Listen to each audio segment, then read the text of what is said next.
Light হাউসের জলের tank নির্মাণের সময় পার্শ্ববর্তী বাড়ির সীমানা ভাঙার অভিযোগ, দাবি উঠছে ক্ষতিপূরণের। বর্ডার গোলচক্কর এলাকায় নির্মীয়মান বহুতল লাইট হাউস নিয়ে আবারও নতুন করে বিতর্ক তৈরি হলো। এবার অভিযোগ উঠছে লাইট হাউসের সঙ্গে জলের ট্যাঙ্ক নির্মাণ কাজের সময় কালিকাপুরের ভগৎ সিং কলোনির বাসিন্দা জনৈক রূপা ধানুকের বাড়ির সীমানা ভেঙে ঘর এবং কলের পাড় ভাঙা শুরু হয়।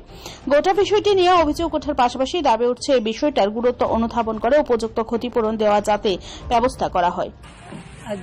এখানে মানে লাইট হাউসের কাজ করতেছে, ট্যাঙ্কি বানাইতেছে, যতটুকু সীমানা আছে অতটুকু তারা কাজ ভাঙছে না, আরো অনেক ভিতরে আয়া পড়ছে। আমরা জায়গাতে আয়া পড়ছে, সব ভাঙা লেগেছে, কল ভাঙছে, আম গাছ ভাঙছে, নারকেল গাছ ভাঙছে, কাঁঠাল গাছ ভাঙছে, তারপরে সাজনা গাছ ভাঙছে। তারপরে এখন যে ঘরটা থাকি এই ঘরটাও আস্তে আস্তে পড়তেছে। এখন আমরা ক্ষতিপূরণ চাই।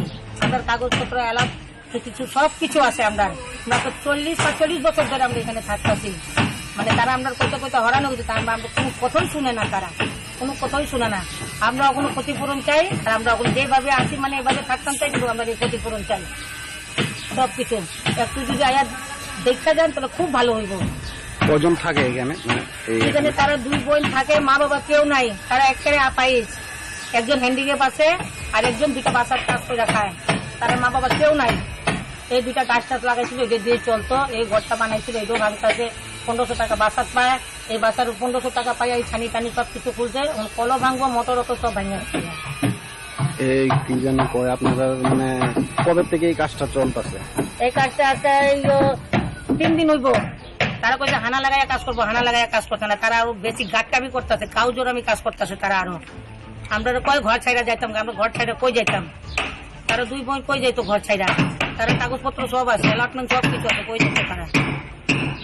এখন কি আপনারা মানে সীমানাতে ঢুকে আজকে ভাঙচুর? হ্যাঁ, একটা সিনেমার ভিতরে ঢুকে গেছে, প্রচুর ভিতরে আগে বসে সিনেমার থেকে একেবারে কমসে কম 10-15 হাত ভিতরে আগে বসে আমরা সিনেমার ঢুকা।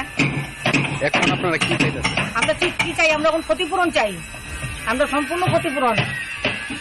এই জায়গাটার নাম কি? এই জায়গাটা কোন জায়গা? এই জায়গাটা ভগৎ সিং কলোনি, কালিকাপুর ভগৎ সিং কলোনি এই জায়গাটার নাম। আমরা এখন ক্ষতিপূরণ চাই। এই 4টা গাছ নষ্ট হয়েছে, ঘর ভাঙছে, কল ভাঙছে, সব কিছু ক্ষতিপূরণ চাই আমরা। কিসের কাজ চলতেছে এখানে? এখানে ওই যে ডিরেঙ্গের যে জল পাস হইব, যে বাংলাদেশে জল পাঠাবো, এই জলের কাজ চলছে এখানে। কাজ চলুক না, এই লিগে তো মানুষ মাইরা তো আর কাজ করে তারা সম্ভব না।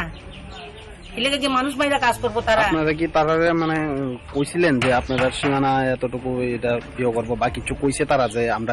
তারা আমরা মুখে মুখে কইছে ঘর খালি করো, আমরা তবে ঘর একটু খালি করছি। তারা দূরে যে আইবো, তারা কইছে দূরে আইতো না, তারা মাপ দিছিল। তারা মাপের থেকে আরো 10-15 হাত ভিতরে আয় বসে কয় আমরা আমুই বলে সরকারি জায়গা, কিন্তু আমরা সবকিছু আছে বলে সরকারি জায়গা। আরো গাট্টামি করতেছে, গাও জোরামি আরো বেশি। মানে আপনাদের এই জায়গাটা তো সরকারি না? না, এই জায়গা তো এখন সরকারি না। আমরা শুধু আমরা পুনর্বাসন দিছে, এখন আমরা ক্ষতিপূরণ চাই। Bureau report, Tripura news 8।